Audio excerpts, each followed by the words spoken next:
ठीक है। चलिए आज हम लोग क्लास 10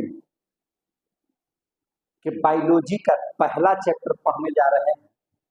बहुत ध्यान से पढ़िएगा और आप सभी बच्चों के लिए काफी इम्पोर्टेंट है। तो चलिए आज हम लोग पढ़ाई कर रहे हैं क्लास 10 का पहला चैप्टर जिसका नाम है जैव प्रक्रम और उसी में लिखा हुआ है पोषण। समझ में आ रही है बात? यानी कि इस चैप्टर का आप जब पहला पार्ट पढ़िएगा तो इसका नाम है जैव प्रक्रम और यहाँ पर लिखा हुआ है पोषण।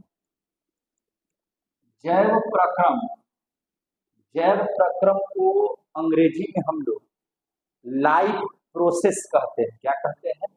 Life process. लाइफ प्रोसेस है ना।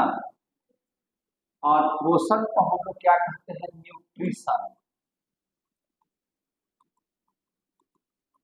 यही इस चैप्टर का नाम है।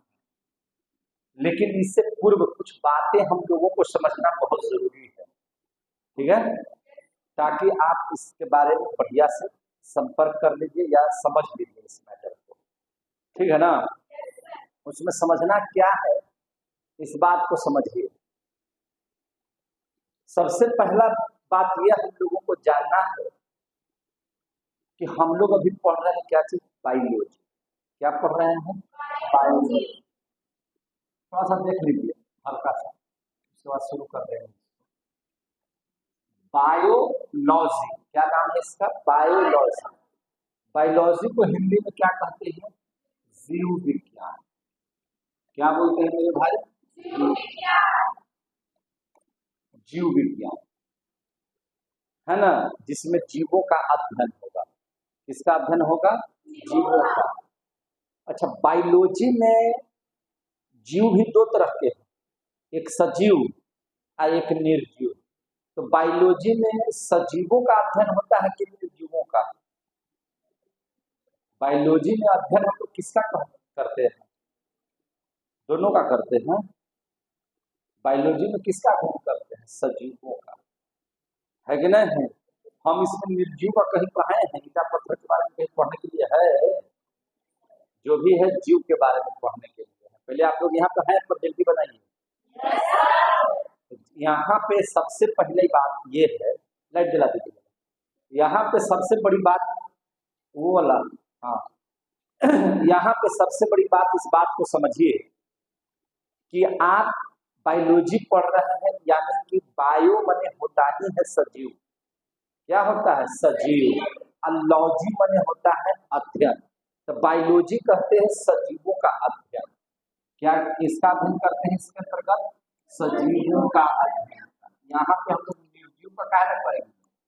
निर्जीव का करने से कोई फायदा है?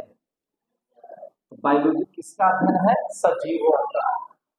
देखिए, कोई ना कोई ऐसा व्यक्ति जरूर होगा जो पहली बार बायोलॉजी या जीव विज्ञान कहा होगा। हम पिता की चर्चा नहीं कर रहे हैं कि इसके जनक कौन है, हम इसकी चर्चा नहीं कर रहे हैं। हम चर्चा इसकी कर रहे हैं जैसे आपका कोई ना कोई पहला आदमी तो होगा ना जो आपका नामकरण किया हुआ होगा कि आपका नाम जो है ये है, आपका नाम वो है, कोई तो किया होगा। तो ये बायोलॉजी जो शब्द है, इस बायोलॉजी शब्द का इस्तेमाल सबसे पहले किसने किया कि इसको हम बायोलॉजी कहेंगे? तो आपको हम बता देते हैं कि इस शब्द का इस्तेमाल करने वाले जो व्यक्ति थे उनका नाम था लेमार। क्या नाम था? लेमार, है ना। और इनका एक और नाम था ट्रिविरेनस। लेमार्क और ट्रिविरेनस, हाँ ट्रिविरेनस। लेमार्क और क्या नाम था? ट्रिविरेनस। ये जो थे जिन्होंने नामकरण किया था बायोलॉजी शब्द का। किसका नामकरण किया था? बायोलॉजी शब्द का। यहां तक में किसी को दिक्कत ले ले, ठीक है। तो बायोलॉजी शब्द का नामकरण किसने किया था? लेमार्क और ट्रिविरेनस ने। कहीं से कोई दिक्कत नहीं ना? देखिए, हाँ कोई भी आएगा साइड में उससे बैठा दीजिएगा, क्योंकि वहां पे कैमरा लगा हुआ है, इसके डिस्टर्बेंस। तो आप आते हैं तो बैल जैसा चलते हैं, पूरा ठोकर मार रहे हैं उसी पर, तो हंस रहे हैं। अब देख लीजिए, बायोलॉजी में हम लोग सजीव अगर कहेंगे, जब हम लोगों को सजीव का अध्ययन करने की बात हो रही है, तो सजीव में क्या पेड़ पौधे आते हैं कि नहीं? पेड़ पौधों को आप लोग सजीव मानते हैं कि नहीं? पेड़ पौधों को सजीव मानते हैं? जीव जंतु को सजीव आप लोग मानते हैं?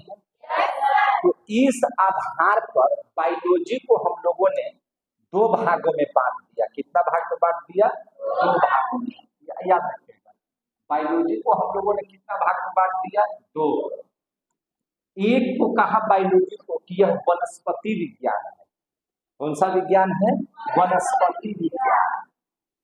बायोलॉजी को दो तरीकों से बांट दिया। एक को कह दिया वनस्पति विज्ञान। वनस्पति विज्ञान को ही अंग्रेजी में हम लोग क्या बोलते हैं? बॉटनी। क्या बोलते हैं? बॉटनी बोलते हैं। याद रखिएगा, वनस्पति विज्ञान को ही हम लोग क्या बोलते हैं? बॉटनी। और वनस्पति विज्ञान हो गया जिसमें हम लोग पेड़ पौधों का अध्ययन करते हैं, घास पात का अध्ययन करते हैं, जड़ी बूटी का अध्ययन करते हैं, है ना। तो ये सब जितने भी जो पेड़, हरे पेड़ पौधे या पेड़ पौधे के बारे में जब हम अध्ययन करेंगे, तो पेड़ पौधों के अध्ययन के विज्ञान को ही हम लोग क्या बोलते हैं? वनस्पति विज्ञान। क्या बोलते हैं? वनस्पति विज्ञान, या इसी को क्या कहते हैं? बॉटनी अंग्रेजी में कहते हैं। क्लियर हो गया? तो यहाँ ध्यान दीजिएगा, इसमें हम लोग किन किन चीजों का अध्ययन करते हैं? तब पेड़ पौधे का अध्ययन करेंगे, पेड़ पौधे का अध्ययन करेंगे, ठीक है। इसमें हम लोग अध्ययन किसका करेंगे? घास का अध्ययन करेंगे। किसका अध्ययन करेंगे? जड़ी बूटी का अध्ययन करेंगे। तो इन सबों का जब अध्ययन होगा तो निश्चित तौर पर ये सभी चीजों की प्राप्ति पौधों से होती है, पेड़ों से होती है ना। आप जिसे अनाज की, किसी भी अनाज की चर्चा करेंगे तो वो क्या है? पेड़ पौधा।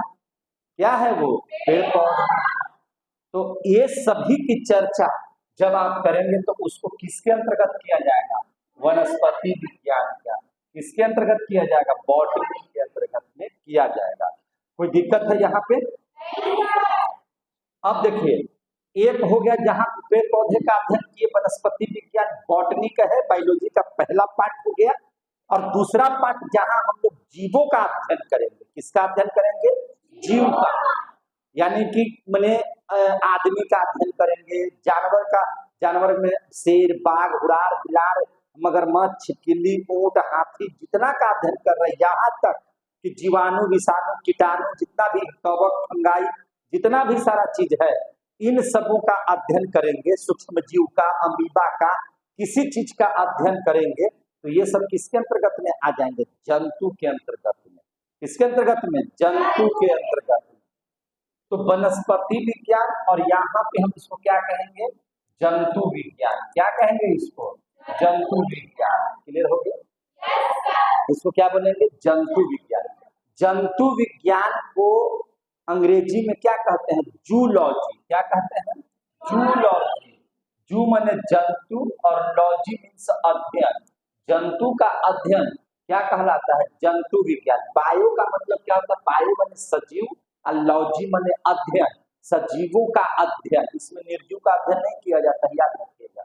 बायोलॉजी के अंतर्गत में निर्जीवों का अध्ययन हम नहीं करते हैं। जब भी बात होगा तो जिंदा प्राणी की बात होगी, सजीव का अध्ययन होगा। वही प्राणी जब मृत्यु का हो जाएगा तब भी उसकी चर्चा करेंगे, यानी कि हम उसमें जीवों के ही बारे में पढ़ेंगे। यहाँ पे हम लोग लाइट के बारे में नहीं पढ़ेंगे। लाइट पढ़ना हो तो आप फिजिक्स में पढ़िए, ठीक है ना। H2O के बारे में पढ़ना होगा तो आप जो है केमिस्ट्री में अध्ययन कीजिए। यहाँ पर सिर्फ जो है सजीवों का अध्ययन किया जाएगा। ये बात क्लियर हो गया? तो जंतु विज्ञान को अंग्रेजी में क्या कहते हैं? जंतु विज्ञान को अंग्रेजी में क्या कहते हैं? जूलॉजी। ठीक है, तो याद रखिएगा जूलॉजी। और इधर आप देखिए यहाँ पे वनस्पति विज्ञान का अध्ययन किए तो उसको हम लोगों ने क्या कहा? बॉटनी। क्या कहा? बॉटनी की संज्ञा दिया। यहाँ तक में किसी को दिक्कत है तो बोलिए। इसमें आप लोग किसका अध्ययन कीजिएगा? कीड़े मकोड़े का। किसका? कीड़े मकोड़े। और किसका अध्ययन कीजिएगा? सूक्ष्म जीव का। किसका अध्ययन कीजिएगा? सूक्ष्म जीव का। और किसका अध्ययन कीजिएगा? तो जंतु का। किसका? सूक्ष्म जीव। सूक्ष्म जीव बोले तो किसका? जीवाणु, विषाणु, समझ में आ रहा है बात ना? जीवाणु, विषाणु, यह याद रखिएगा, ठीक है ना? या जंतु का अध्ययन, यानी कि किसका अध्ययन? जंतु का अध्ययन, इसी के अंतर्गत में हो जाएगा, जूलॉजी के अंतर्गत में। यहाँ तक की बात समझ में आ गई? अब दो चार बातों को समझने का प्रयास फिर से कीजिए। देखिए यहाँ पे ध्यान से, पेड़ पौधे, घास पास, जड़ी बूटी का अध्ययन, तो निश्चित तौर पर कोई ना कोई ऐसा व्यक्ति होगा जो वनस्पति विज्ञान के बारे में बड़ी गहराई से हम लोगों को बताया होगा, समझे कि नहीं? और जो किसी भी चीज के बारे में सबसे ज्यादा विशेष तरीके से बताता हो या जानता हो, उसी को हम लोग जनक या उसी को हम लोग पिता बोलते हैं। क्या बोलते हैं? फादर। क्या बोलते हैं? फादर। जनक या पिता उसको बोला जाता है। जनक माने जो जन्म देने वाला हो, जो बताने वाला हो, जो उसके बारे में समझाने वाला हो, उसी को क्या बोलते हैं? जनक बोलते हैं। तो सबसे ज्यादा वनस्पति में सबसे ज्यादा किसी का सिद्धांत या कोई हम लोगों को कोई बताया, सबसे ज्यादा इसके बारे में अध्ययन करवाया, उस व्यक्ति का नाम आप लोग जानते हैं? क्या है सर? उस व्यक्ति का नाम क्या है? तो उस व्यक्ति का नाम है थियोफ्रेस्टस। क्या नाम है? थियोफ्रेस्टस। यानी कि यहाँ पर अगर हम इस चीज को लिख दें कि वनस्पति के बारे में, वनस्पति के बारे में सबसे ज्यादा बातें करने वाला, सबसे ज्यादा बातें बताने वाला है ना, व्यक्ति का नाम क्या है? व्यक्ति का नाम क्या है? व्यक्ति का नाम क्या है? तो हम अगर थियोफ्रेस्टस लिख दिए तो कोई दिक्कत है? थियोफ्रेस्टस, क्या नाम है इनका? थियोफ्रेस्टस। तो जो सबसे ज्यादा बताएगा, इसीलिए इनको हम लोग क्या कहेंगे? जनक या पिता, या इन्हीं को हम लोग अंग्रेजी में कहते हैं फादर। तो क्या हो जाएगा? थियोफ्रेस्टस। क्या नाम है? थियोफ्रेस्टस। यानी कि आपसे कोई पूछेगा कि वनस्पति, सीधा बैठिए, वनस्पति विज्ञान के जनक कौन है? तो थियोफ्रेस्टस। और आपको मैं बताऊं तो आपको अगर हम प्रजाति का नाम लिखने के लिए कहें, अगर हम आपको पेड़ पौधों की प्रजातियों का नाम लिखने के लिए कहें तो 50, 60, 70 लिखते लिखते आप बेदम हो जाइएगा। कितना लिखिएगा? आम, अमरूद, बरगद, नीम, है ना, आलू, गोभी, टमाटर, झिंगी, परोर, यही सब लिखिएगा आप लोग। और इतना लिखते लिखते लिखते लिखते जब आप उसको कलमबद्ध कीजिएगा तो 50 पेड़ पौधों के बारे में, तुलसी का पौधा है ना, नींबू का पौधा, तो गुलाब का, तो उड़हुल का, ये सब लिखते लिखते लिखते लिखते आप 50 से 100 के बीच में आप ढेर हो जाइएगा। लेकिन इस व्यक्ति ने आपको हम बताते हैं कि 500 नए प्रजाति के पौधे, नए प्रजाति के पौधे का अध्ययन कर हम लोगों को बताया। कितना? 500 प्रजाति का। याद रखिएगा, कितना प्रजाति का? 500 प्रजाति का, नए प्रजाति की खोज कर करके इन्होंने, है ना, बॉटनी में एक नया इतिहास बना दिया। ऐसे ही नहीं इनको जनक कहा जाता है या इनको पिता कहा जाता है। तो बायोलॉजी 2 भाग में, कितना भाग में? सीधा बढ़ जाइए। आपसे कोई पूछता भी है कि आपको बायोलॉजी में कौन सा पार्ट उसका सबसे बढ़िया लगता है, तो कोई आदमी समझ नहीं पाता है। तो बायोलॉजी को हम लोग 2 भोजन के आधार पर 2 भाग में बांटते हैं, पोषण के आधार पर 2 भाग में बांटते हैं। क्योंकि पेड़ पौधे जो भी है वह स्व पोषण की प्रक्रिया करते हैं, और जंतु जितने भी हैं यह पर पोषण करते हैं, माने दूसरे पर निर्भर रहते हैं। तो ये बात में हम लोग करेंगे। तो इस बात को आप समझिए कि वनस्पति विज्ञान एक हो गया और दूसरा हो गया जंतु विज्ञान। तो अब जंतु विज्ञान में आप देखिए इस मैटर को कि जंतु विज्ञान में भी कोई ना कोई ऐसा व्यक्ति होगा जो इसके बारे में बहुत ज्यादा नियम, सिद्धांत या इनके बारे में अध्ययन किया होगा। तो इनके भी जनक या इनके भी कोई ना कोई पिता होंगे। तो सबसे ज्यादा अध्ययन करने वाले जंतु विज्ञान में जिस व्यक्ति का नाम है, उस व्यक्ति को हम लोग बोलते हैं अरस्तु, क्या नाम बोलते हैं? अरस्तु। तो इसीलिए हम लोग बोलते हैं कि है ना, ये जंतु विज्ञान के पिता, जंतु विज्ञान के पिता या जनक या कह सकते हैं फादर, किसे कहा जाता है? अरस्तु को। किसको कहा जाता है? अरस्तु को। तो यहाँ एक क्वेश्चन सबसे ज्यादा योगदान इन्हीं का है। तो यहाँ एक मैटर और यहाँ पे उछल करके आता है कि सर बायोलॉजी का पिता किसे कहा जाता है? आपको बताया है ना, तो बायोलॉजी का पिता किसे कहा जाता है? अरस्तु को बोला जाता है। किसको? अरस्तु को। तो सर जंतु विज्ञान के भी पिता अरस्तु और बायोलॉजी के भी पिता अरस्तु, ये कैसे हो गया? तो थियोफ्रेस्टस कहाँ गए?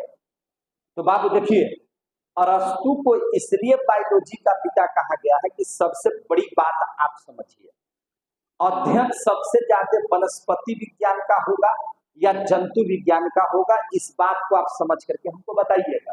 देखिए, आप जब पेड़ पौधों की चर्चा करते हैं तो पेड़ पौधों का जितनी भी प्रजातियां हैं, पेड़ पौधों के जितनी भी प्रजातियां हैं, उनके श्वसन की क्रिया या उनके पोषण की क्रिया या उनके जो है से आगे नियंत्रण और वृद्धि की प्रक्रिया लगभग सब में समान है, लगभग सब में समान है।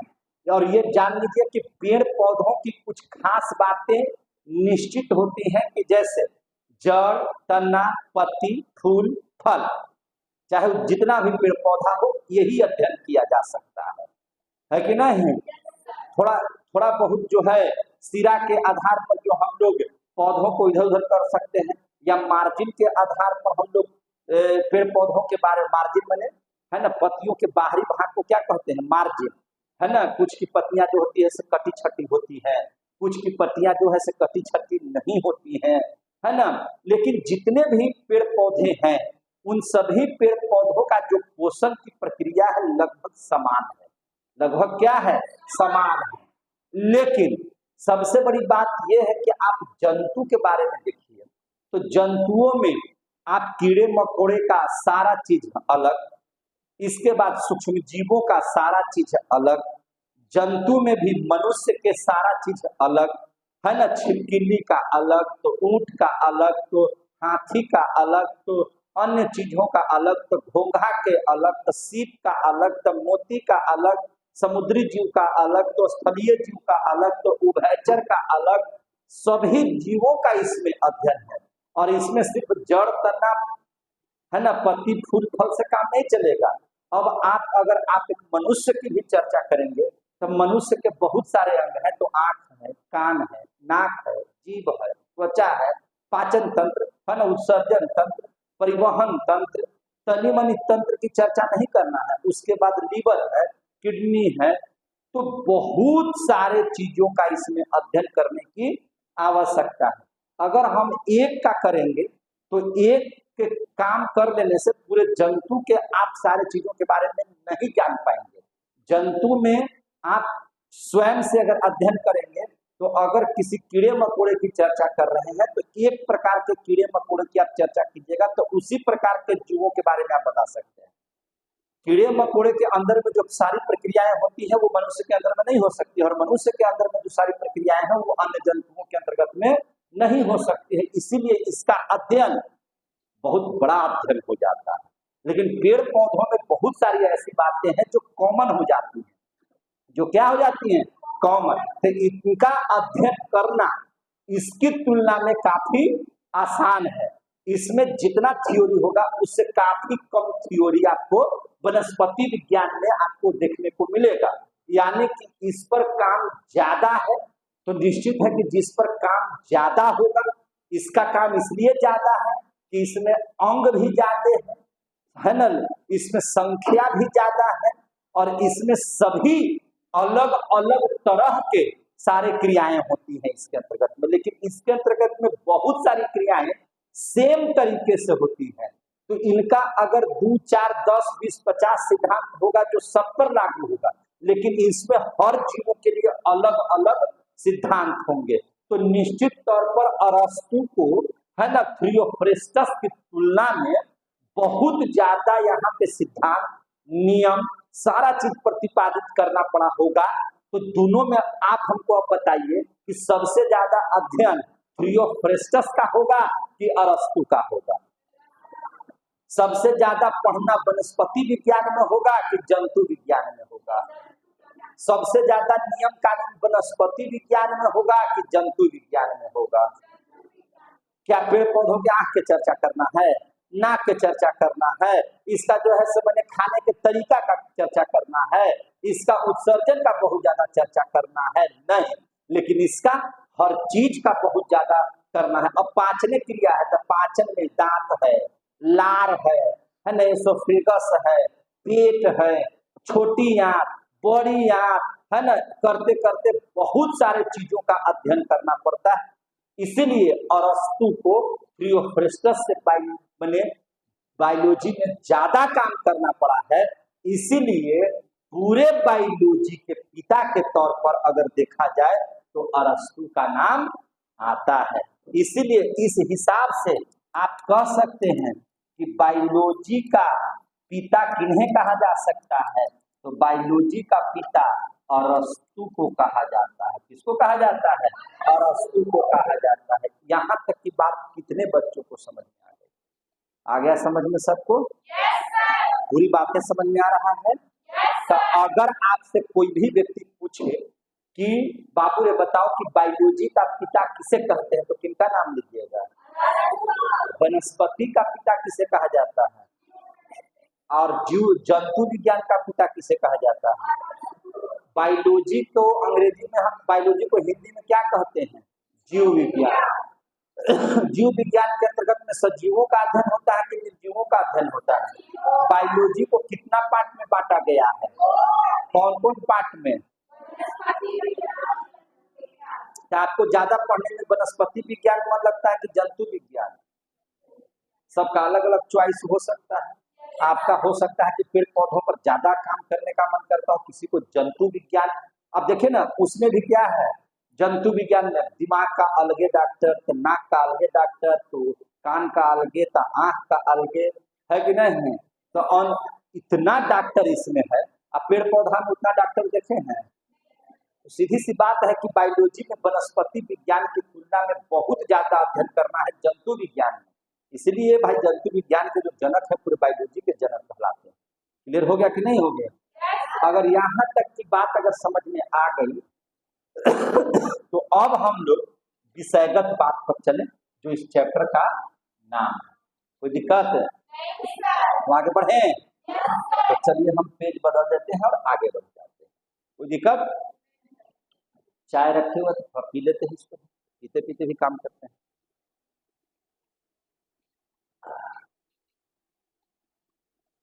चलिए देखिए, ध्यान दीजिए यहाँ पे। अब हम लोग इस बात का अध्ययन कीजिए सबसे पहले जैव प्रक्रम का। किसका? जैव प्रक्रम। दिखाई दे रहा है बाबू? देखिए, जैव प्रक्रम को लाइफ प्रोसेस कहते हैं। क्या बोलते हैं अंग्रेजी में? Life process. जैव प्रक्रम सुनने में अटपटा लग रहा है, लेकिन लाइफ प्रोसेस सुनने में थोड़ा आसान लग रहा है कि वो लाइफ प्रोसेस यानी कि जीवन जीने का तरीका है कि नहीं है, जीवन जीने का ढंग। तो लाइफ प्रोसेस, जैव प्रक्रम। सबसे पहले इस बात पर हम लोग चर्चा कर लेते हैं, सारा चीज का चर्चा करेंगे। सबसे पहले हमको इस चीज का जवाब दीजिए, आप सजीवों के कुछ लक्षण होते हैं। जब हम सजीवों का अध्ययन कर रहे हैं तो कोई ना कोई ऐसा लक्षण होगा ना जिसके वजह से आप कह सकते हैं कि यह सजीव है कि नहीं? तो ध्यान से समझिएगा, थोड़ा हम इस पर चर्चा कर लेते हैं। बच्चा वाला क्वेश्चन, सजीवों का लक्षण। सजीवों का लक्षण या सजीवों का क्या लक्षण है आप बताइए। तो आप देख करके बता सकते हैं यह सजीव है कैसे। तो आप जितने भी सजीव होंगे उनमें एक चीज देखिएगा कि उनमें गति करने की क्षमता होती है, या वे गति करते हैं। क्या करते हैं? गति करते हैं। समझे कि नहीं? मोशन। क्या करते हैं? गति। अब देखिए, आप जितने भी ब्लड में एक अपनी गति होती है कि नहीं होती? आप कंट्रोल करने जाते हैं क्या उसको? वह स्वतः प्रक्रिया है जो आपके शरीर में होगा। समझे कि नहीं? तो सजीवों में एक परंपरा है गति करने का, दिल को धड़कने का। हार्ट जो है वो अपने आप धड़कते रहता है, वो आप उसको कंट्रोल नहीं कर सकते हैं। आप अगर ज्यादा कंट्रोल कीजिएगा तो आप फिर गड़बड़ हो जाएगा आपके शरीर में। समझे कि नहीं? या आप देखिए ब्रेन की गति है कि नहीं, ब्लड की गति, हार्ट की गति, सब आपने अपने आप में गतिमान है। सभी अंग हमारे शरीर में क्या है? गतिमान है। क्या आप पंखा में देखे हैं कि ब्लड सर्कुलेशन करते रहता है, या पानी का सर्कुलेशन सब जगह होते रहता है, या ये सब ईटा पत्थर बालू कुर्सा कुर्सी में देखे हैं कि सब चीज गति का कोई बात होती है, या उछल करके इधर उधर जाने की कोई बात होती है? नहीं है। तो सजीवों का एक प्रमुख लक्षण क्या है? गति। क्या है? गति। समझे कि नहीं? उनके अंदर में क्या होता है? मोशन होता है, गति होता है। और क्या लक्षण है? तो देखिए आप जितने भी सजीव की आप चर्चा कीजिए उनमें एक प्रक्रिया होगी जिसका नाम है श्वसन। क्या नाम है? श्वसन। सजीवों के अंदर में श्वसन की क्रिया होती है, जिसको आप लोग आप सोए भी है ना तो श्वसन की क्रिया होगी, उसको आप कंट्रोल नहीं कर सकते, है कि नहीं? वो आपके चाहने ना चाहने से नहीं है, वो स्वतः प्रक्रिया है। ये सजीवों का लक्षण है कि नहीं?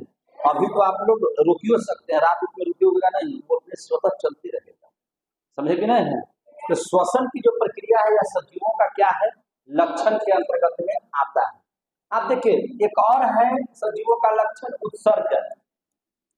आपके शरीर से जो खराब पदार्थ है वो स्वतः बाहर निकलते रहेंगे, है कि नहीं? जो खराब पदार्थ है वो क्या होते रहेंगे? बाहर निकलते रहेंगे। जिन पदार्थों को शरीर को आवश्यकता नहीं है वो मल के रूप में, पसीने के रूप में, आपके आंख के कीचड़ के रूप में, आंसू के रूप में, है ना, वो क्या होंगे? शरीर से बाहर निकलते रहेंगे। आ रहा है समझ में? है ना? आप पेशाब वगैरह करते हैं तो वो सब क्या है? माने उत्सर्जित पदार्थ है, इससे शरीर से बाहर निकलने वाले पदार्थ। तो ये भी एक बहुत बड़ा लक्षण है सजीव। आप कभी देखे हैं बेंच टेबल कुर्सी को आपके जैसा लैट्रिन बाथरूम जाते हुए? नहीं। तो ये भाई निर्जीव है ना? तो सजीवों का एक अपना लक्षण होता है। क्या क्या लक्षण होता है? तो उनमें गति होती है, उनमें श्वसन की प्रक्रिया होती है, उनमें क्या होता है? उत्सर्जन की प्रक्रिया होती है। और सबसे बड़ी बात जिसका अभी हम लोग अध्ययन करेंगे, पोषण। खाएगा पिएगा। पोषण का मतलब क्या? खाना पीना। पोषण का मतलब क्या चीज? खाना पीना, है कि नहीं? आप बिना भोजन के जीवित नहीं रह सकते, समझे कि नहीं? आप चूंकि आपके अंदर में इसकी सबसे छोटी का कोशिका है, और कोशिका भोजन के बिना कोई काम नहीं कर सकता है, उसको बहुत सारा चीज चाहिए पोषण के तौर पर, समझे कि नहीं? ताकि कोशिकाएं आपकी जीवित रहे, कोशिकाएं हर तरह से आपका काम करते रहे, तो वो पोषण उनको आवश्यक है। इसलिए पोषण की जरूरत है उन लोगों को। क्लियर हो गए? पोषण उनको चाहिए। जो सजीवों का ये क्या है? प्रमुख लक्षण है। और इसके बाद जनन, जिसको हम लोग रिप्रोडक्शन करते हैं, अपने जैसे संतानों की उत्पत्ति करना भी हमारा कर्तव्य है। जैसे आम के पौधे को जन्म देते हैं, आम का पेड़ आम के पौधों को जन्म देते हैं, मनुष्य को जन्म देता है, बंदर को जन्म देता है, सांप अपनी प्रजाति को बढ़ाता है, मेढक अपनी प्रजाति को बढ़ाता है, मच्छर अपनी प्रजाति को बढ़ाते हैं, है कि नहीं? तो सजीव क्या है कि ये अपने गुणोत्तर विकास करते रहते हैं, जनन की क्रिया उनमें होती रहती है। लेकिन आप कभी निर्जीव को देखे हैं? आज बैग है, कल 4 गो बैग हो जाए, ऐसा देखे हैं? आज एक यहाँ पे किताबें रखे हो, कल में दोगुना हो जाए, ऐसा देखे? नहीं। इनमें जनन की प्रक्रिया नहीं है। आ गया समझ में? तो ये सजीवों का प्रमुख क्या है? लक्षण है। आ गया समझ में? और यही आपको दर्शाता है कि आप निर्जीव से अलग हैं, आप जिंदा हैं, आप सजीव हैं। यही सब गुणों की वजह से ही आपको सजीव कहा जाता है। ये सब गुण नहीं होंगे तो आपको भी सजीव नहीं कहा जाएगा। क्लियर हो गया? यहाँ तक की बात सबको समझ में आ गई?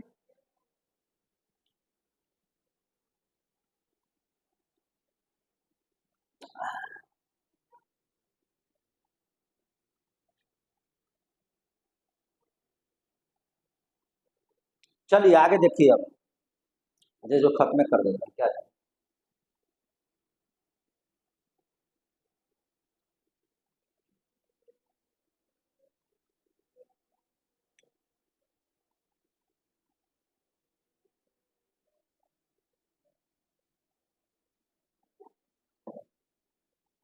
चलिए ध्यान दीजिए अब। तो जैव प्रक्रम में क्या कहेंगे, जैव प्रक्रम अगर आपसे कुछ पूछ देगा, लाइफ प्रोसेस के बारे में पूछ देगा, तो हम लोग क्या इसका जवाब देंगे, कैसे परिभाषा इसकी देंगे, या ये है क्या चीज, लाइफ प्रोसेस क्या है, जरा इसको समझने का प्रयास कीजिए। तो जैव प्रक्रम की परिभाषा हम लोग क्या देते हैं, वे सारी प्रक्रियाएं जिनके द्वारा, वे सारी क्रियाएं जिनके द्वारा कोई भी सजीव के शरीर का अनुरक्षण होता है। अनुरक्षण बोल दिए तो आपको अटपटा सा लग रहा है, तो अंग्रेजी में समझिएगा तो आपको अच्छा लगेगा। वे सारी क्रियाएं जिनके द्वारा किसी भी सजीव के शरीर का मेंटेनेंस होता है। अब आ गया समझ में, मेंटेनेंस को ही हिंदी में क्या बोलते हैं, अनुरक्षण। तो मेंटेनेंस हमको कैसे होगा शरीर का, तो खाने से होगा, पोषने से ना होगा मेंटेनेंस। जैसे आप खेल कूद रहे हैं, चोट घाट लग गया, तो चोट घाट लग गया तो निश्चित तरीके से आपका कोशिकाएं टूट गई, फूट गई है ना, घवाहिल हो गई। अब अगर उसका मेंटेनेंस नहीं कीजिएगा तो वो बर्बाद हो जाएगी। तो मेंटेनेंस होना ना चाहिए, क्षतिपूर्ति जो है उसका जो है, आप कहते हैं कि गाड़ी को मेंटेनेंस में रखते हैं, इसका मतलब क्या है कि उचित समय पर उसमें मोबिल चेंज करवाइए, उसमें जो है डीजल फिल्टर चेंज करवाइए, उसका जो है से मैंने जहां अगर लाइट वगैरह नहीं है तो उसको बनवा लीजिए, जहां तार टूटा हुआ उसको ठीक करवा लीजिए, जहां पे आपको गड़बड़ी दिखाई दे रहा है उसको मरम्मत करवाना ही कॉल्ड अनुरक्षण या मेंटेनेंस है। तो आपका भी शरीर जब रोड पर चल रहा है तो इसको भी मेंटेनेंस होना चाहिए ना। जैसे आपके शरीर में देखने के लिए आंख है, सुनने के लिए कान है, खाने के लिए मुंह और दांत है, स्वाद देने के लिए जीभ है। अगर आप इसका सही समय पर मेंटेनेंस नहीं करिएगा तो क्या यह आपके शरीर में काम करेगा बढ़िया? पूरा खाइए और सूतिए, खाइए सोइए, खाइए सोइए, खाइए सोइए, मालूम चलेगा रोग का भंडार हो जाएगा, क्योंकि आप अपने शरीर का मेंटेनेंस अच्छे तरीकों से नहीं किया। बेढब टाइप का हो जाइएगा। कैसे हो जाइएगा? बेढब टाइप का हो जाइएगा। समझ में आ रही है बात? देखिए, हम लोग अपने शरीर का मेंटेनेंस नहीं करने की वजह से ही आपके शरीर का ये जो पेट वाला भाग है वो क्या हो जाता है, ऐसे हो जाता है, बेढब टाइप का हो जाता है कि नहीं? आपका शरीर का ये जो बॉडी है, पेट आपका छाती से बाहर नहीं जाना चाहिए। अगर आपका पेट छाती से बाहर जा रहा है, छाती समझ रहे हैं ना, इससे अगर पेट बाहर निकल रहा है तो इसका मतलब कि डायबिटीज का निमंत्रण चला गया है, वो बहुत जल्दी आपके शरीर में प्रवेश करेगा। बीपी का निमंत्रण आमंत्रण चला गया है, वो भी बहुत जल्दी आपके पास आने वाला है। और जैसे ही डायबिटीज आपको आएगा, अपने साथ साथ एकदम गिफ्ट के तौर पर आपको ले आएगा बहुत सारी बीमारियां, किडनी खराब होने की बीमारी, लीवर खराब होने की बीमारी, पाचन शक्ति कमजोर होने की बीमारी, गैस्ट्रिक की बीमारी, हार्ट की बीमारी, है ना, अन्य तनाव की बीमारी, शुगर आपको गिफ्ट में देता है। समझे कि नहीं? तो यह क्यों होता है? आपके शरीर में अनबैलेंसता की वजह से, भोजन अनबैलेंस होने की वजह से, मेंटेनेंस नहीं होने की वजह से। सारी बातें बाद में बात करेंगे, अभी जो मेन टॉपिक है उस पर हम लोग बात करते हैं। तो अगर आपसे कोई बात करेगा कि जैव प्रक्रम किसे कहते हैं, तब आप क्या आंसर दीजिएगा? तब तो हमको ये लिखना पड़ेगा कि वे सारी प्रक्रियाएं, क्या लिखेंगे? वे सारी प्रक्रियाएं, वे सारी प्रक्रियाएं, याद रखिएगा, वे सारी प्रक्रियाएं जिनके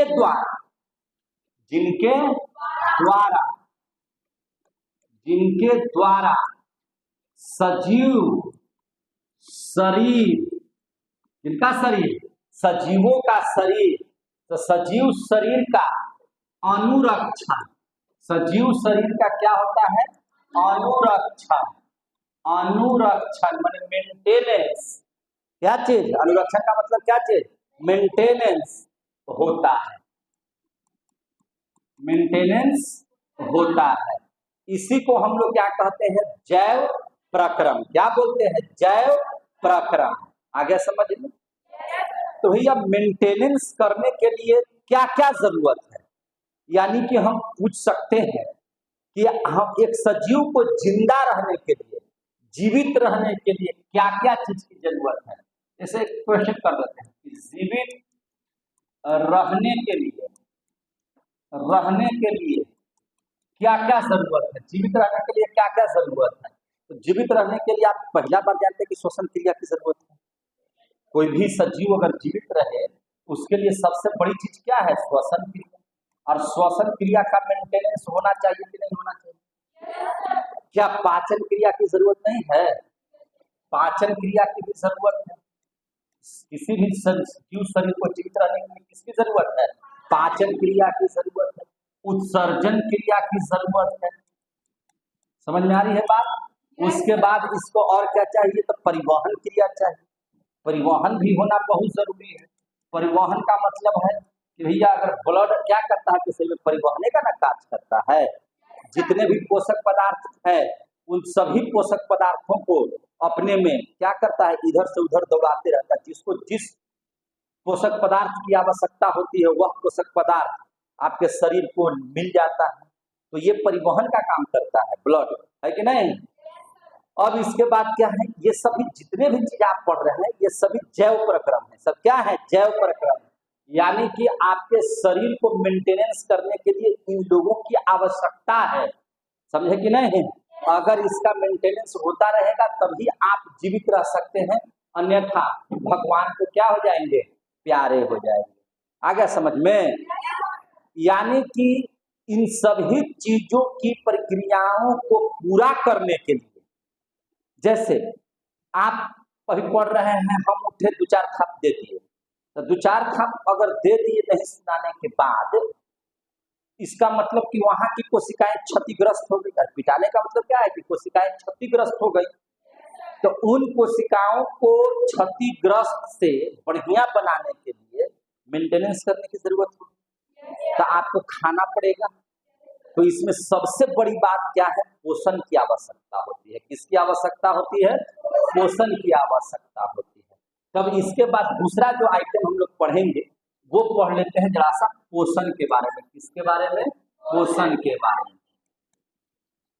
पोषण, अगर आपसे कोई पूछ ले कि सर पोषण क्या है, ठीक है ना, तो भोजन, पोषण मीन्स क्या होता है, भोजन, खाना पीना।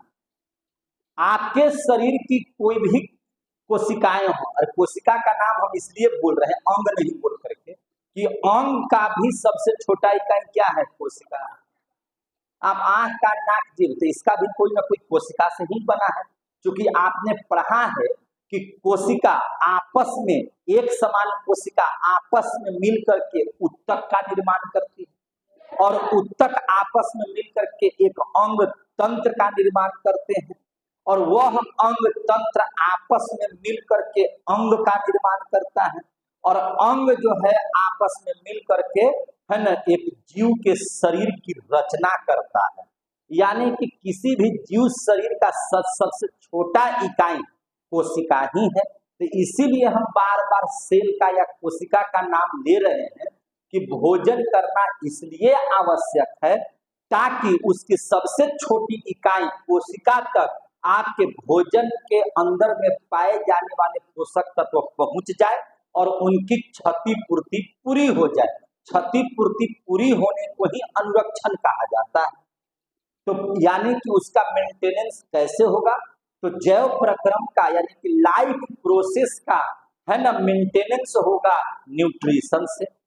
न्यूट्रिशन मीन्स पोषण से। तो जरा पोषण को हम लोग समझ लेते हैं, कोई दिक्कत है। तब पोषण क्या है, तो जीवन संबंधी सभी क्रिया, आपके जीवन संबंधित जितनी भी क्रियाएं होती हैं, चाहे वह क्रिया परिवहन क्रिया हो, उत्सर्जन क्रिया हो, श्वसन क्रिया हो, कोई भी क्रियाएं हो, उसको सुचारू रूप से चलाने के लिए, उसको बहुत अच्छे से चलाने के लिए हम लोग क्या करते हैं, भोजन करते हैं। क्या करते हैं, भोजन करते हैं।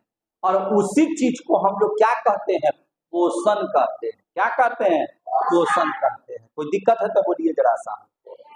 तो हम अगर इस बात को लिखें तो कोई दिक्कत है कि जीवन संबंधी क्या चीज, जीवन संबंधी सभी क्रिया को,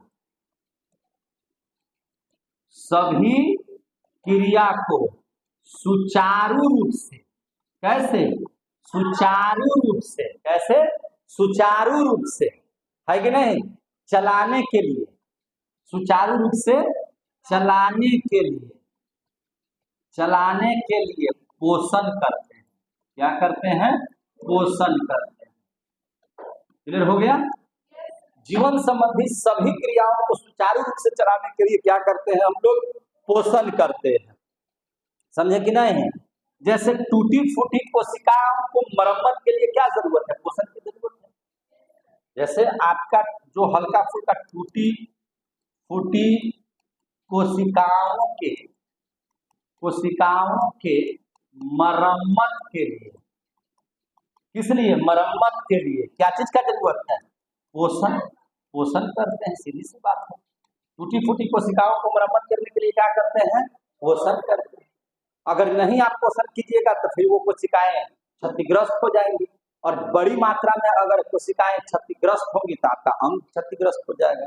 फिर वह अंग आपका काम करना बंद कर देगा, आंख से दिखाई देना बंद कर देगा, कान से सुनाई देना बंद कर देगा, पाचन क्रिया सही से नहीं होगा। फिर आपका जब भोजन पचेगा नहीं तो आपके शरीर में बहुत सारी बीमारियां उत्पन्न होंगी, और उस बीमारी की वजह से आपकी मृत्यु हो सकती है। तो इसलिए उसको जो है पोषण बहुत जरूरी है। क्लियर हो गया।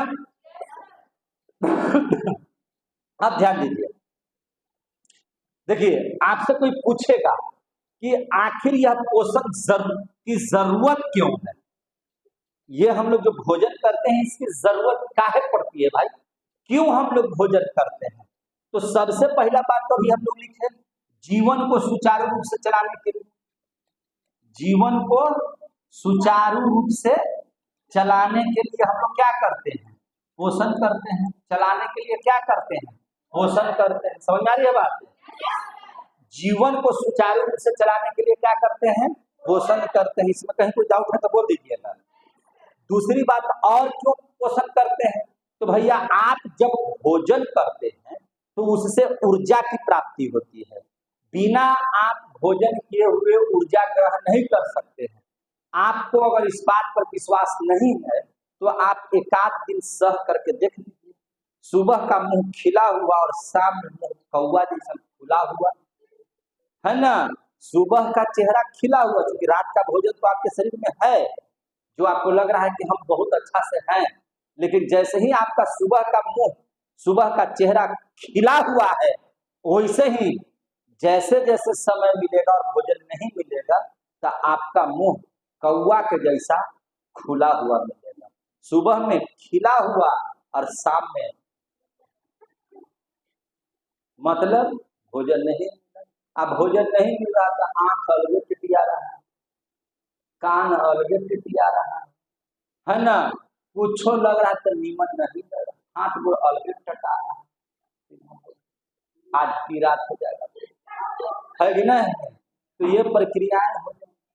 तो भोजन की जरूरत, पोषण की जरूरत क्यों है, तो पोषण की जरूरत है ताकि हमको ऊर्जा मिल सके, है ना, ताकि हमको ऊर्जा, ताकि हमें ऊर्जा की प्राप्ति हो सके, ऊर्जा की प्राप्ति हो सके। क्लियर हो रहे हैं, ताकि हमको ऊर्जा की प्राप्ति हो सके।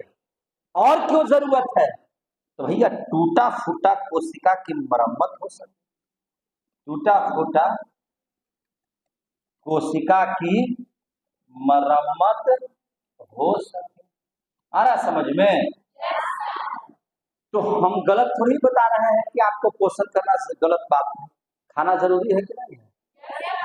नहीं खाइएगा तो दिक्कत है, तो कहिए ना कि खाने तो जिंदा है, इसमें तो समझाने की क्या बात है कि नहीं। आप लोग जिंदा किस लिए हैं, तो खाने के लिए, जीवन में आए हैं, खाना है बस, है कि नहीं, इसलिए दूसरा काम करने के लिए। और सजीव के 5 लक्षण, सब काम करना है भाई, खाना नहीं है, समझे कि नहीं। आपका जीवन बना है सिर्फ खाने के लिए नहीं, सृष्टि में जब आए हैं तो आप पर बहुत कर्ज है, कुछ ना कुछ आपको इस सृष्टि को दे करके जाना है कि नहीं। याद रखिए, अपना कुछ ना कुछ आपको यहाँ पे छोड़ करके जाना है, समझे कि नहीं। ऐसा है कि आपके माता पिता ने आपका नाम रख दिया, उनका काम था आपको नाम दे देना, लेकिन इस नाम की पहचान बन जाए, यह डिपेंड आप पर करता है, समझे कि नहीं। बिट्टू नाम के इस सृष्टि में लाख आदमी होंगे, लेकिन बिट्टू सर की जब चर्चा हो, बिट्टू की चर्चा हो, तो जेहन में गोह की धरती पर, बिहार की धरती पर बिट्टू सर का चर्चा हो, तो ये दिमाग में आ जाना चाहिए कि यही फेस को बिट्टू कहा जाता है। बात समझ में आ गई ना। तो ये पहचान है, ये क्या है, पहचान। आगे समझ में। पवन सिंह बहुत लोगों का नाम होगा, लेकिन जैसे ही आप गूगल में पवन सिंह सर्च मारिएगा तो आपका आ जाएगा कहाँ, वही एकदम छाती ऐसे कोई किए हो आता है ना। तो समझ लीजिए, नाम आपको पिता ने या माता ने रख दिया, लेकिन पहचान आपको अपने दम पर बनाना। क्लियर हो गया। तो ये मत समझिए कि खाली धरती पर आपका जन्म हुआ है पोषण करने के लिए, नहीं, आपकी पहचान बने, है कि नहीं, इसके लिए भी जन्म हुआ। तो आप उसमें ध्यान कम देते हैं, यानी कि आपको पढ़ना है, जीवन में आगे बढ़ना है, और इसके लिए आपको पोषण करना जरूरी है। समझ में आ गई बात।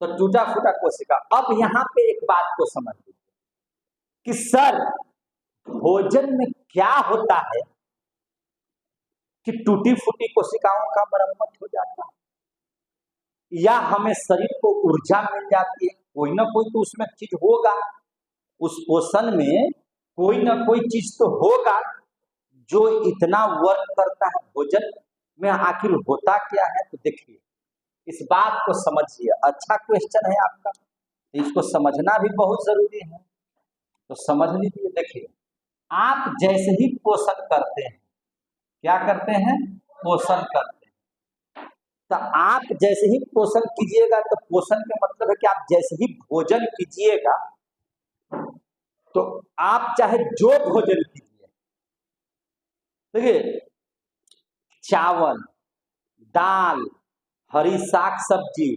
रोटी, भुजिया, आप यही सब ना भोजन करते हैं। उस भोजन का कुल मिला जुला करके जब आप जैसे ही भोजन करते हैं, तो मुंह से, जब तक मुंह में आपका है तब तक स्वाद आपका है, लेकिन जैसे ही आपका यहाँ से नीचे उतरा, सब एक समान हो गया, वहां पर पेट अपना काम करना शुरू कर, सब पढ़ाया जाएगा, पाचन क्रिया सब पढ़ाएंगे, तो कैसे कैसे होता है सारा चीज बताएंगे, अभी हम इसी चैप्टर में बताएंगे, उसका पाठ भले बदल जाएगा, आगे चल करके बताएंगे।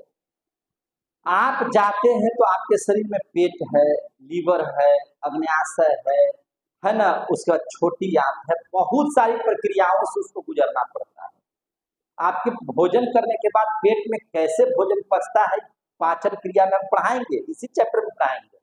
आप इतना ही अभी समझिए कि आपके शरीर में जब भोजन छोटी आंत में पहुंचता है, जेजुनम है, इलियम है ना, जूलियम है, तो सारा चीज में भोजन का पाचन, जेजुनम जिसको हम लोग कहते हैं, है ना, डेडिनम, जेजुनम, इलियम, तो ये सब भाग में जाते जाते भोजन का पूर्ण पाचन हो जाता है।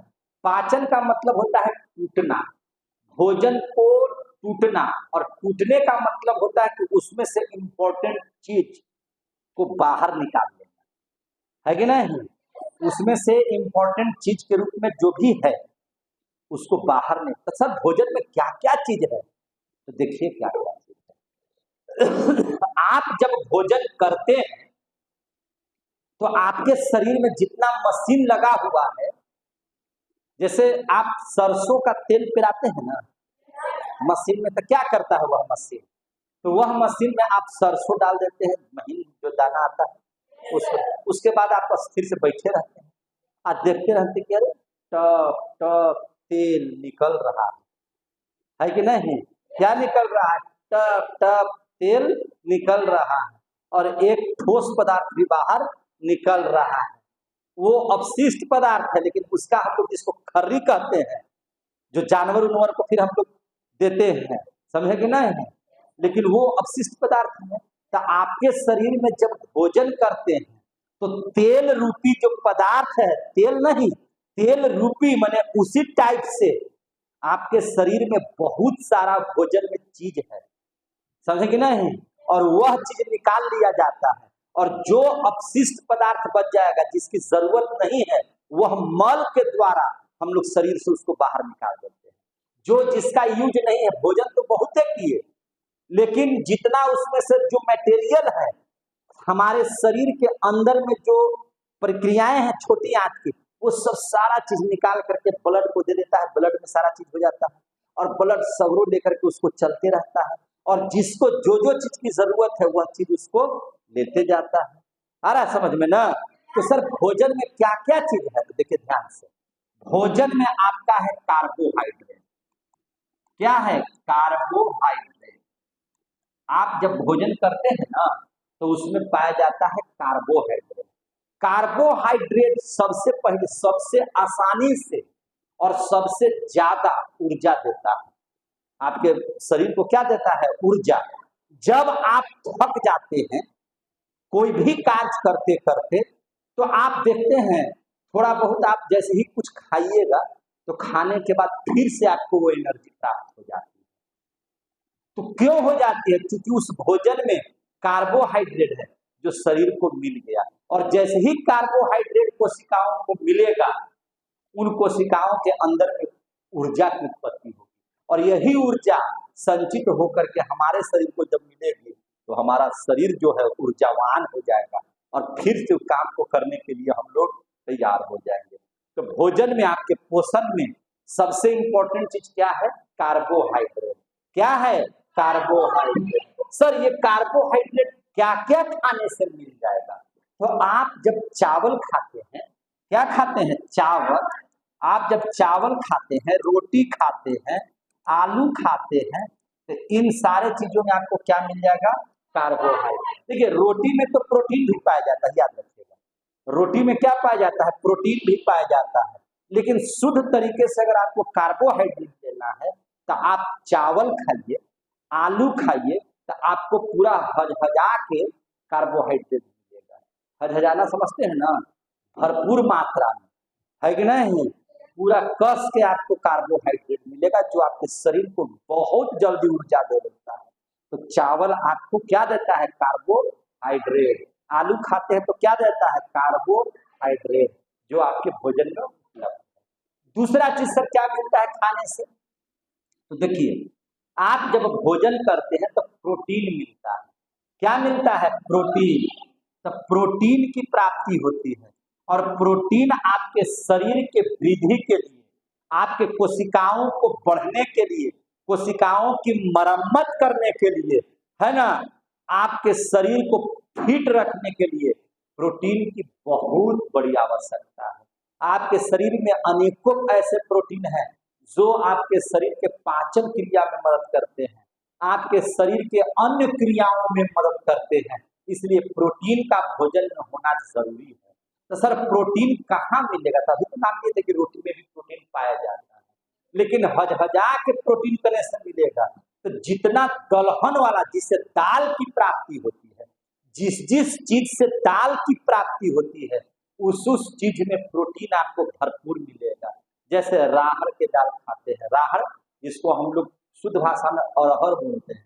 क्या बोलते हैं? अरहर। और देहाती शब्द में क्या कहते हैं? राहड़, है कि नहीं? चना, है ना, है ना, जिसको हम लोग बूट कहते हैं, चना। तो चना का दाल प्रोटीन की प्राप्ति होती है। मसूर, है ना, तो उससे हम लोग को क्या मिलता है? प्रोटीन की प्राप्ति होती है मसूर दाल से। मूंग, क्या चीज की प्राप्ति होती है? तो प्रोटीन की प्राप्ति होती है। तो जितना, इसको अगर हम लिख सकते हैं कि प्रोटीन की प्राप्ति आपको दलहन से होती है, दलहन का मतलब दाल वाला, जिससे दाल बनाया जा सके। तो दाल खाना बहुत जरूरी है। जिन बच्चों को दाल की प्राप्ति नहीं होती है वो अंडा वगैरह भी खा सकते हैं। अंडा में भी प्रोटीन कस के पाया जाता है। मछली वगैरह भी खाइए, प्रोटीन वगैरह कुछ भाग मिलेगा उसमें। तो आप इस बात को समझिए, प्रोटीन आपके शरीर के लिए बहुत आवश्यक है। तो कार्बोहाइड्रेट, प्रोटीन ये आपको कहाँ मिल जाएंगे? जो आप भोजन करते हैं उसमें आपको भरपूर मात्रा में मिल जाएंगे। और सर क्या चीज की जरूरत है? तो देखिए वसा की आपको जरूरत है। वसा, वसा को ही अंग्रेजी में फैट, चर्बी जरूरत है इसकी। और ये आपको जितना तिलहन पदार्थ है, तिलहन जिससे तेल निकाला जाता है, क्या तेल, जैसे आप तेल कहाँ से प्राप्त करते हैं? तो आपको तेल सरसों से मिल जाता है, सूरजमुखी से मिल जाता है, मूंगफली से मिल जाता है, नारियल से मिल जाता है, तेल की प्राप्ति होती है ना। तो इन सभी चीजों से आपको वसा मिलता है। घी खाने से आपको वसा की प्राप्ति होती है ना। दूध से प्रोटीन की प्राप्ति होती है ना। और इससे क्या है ना, वसा आपके शरीर को सुंदर बनाने के लिए वसा की जरूरत है। ताकत रहने के लिए वसा की बहुत जरूरत है। कोशिकाएं जल्दी टूटे फूटे नहीं, इसके लिए आपको वसा की जरूरत है।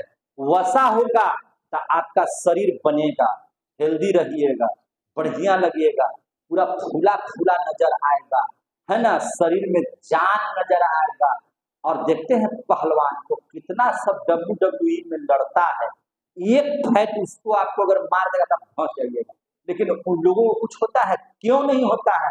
क्योंकि उनका शरीर में वसा है ना, फैट है। फैट की वजह से बॉडी बिल्डर सब आदमी बढ़िया लगता है, सुडौल लगता है। अपर्याप्त वसा अगर हो जाएगी, वसा की मात्रा ज्यादा हो जाएगी, तब आपको प्रॉब्लम होगा। इसलिए इसकी मात्रा कंट्रोल में होना चाहिए।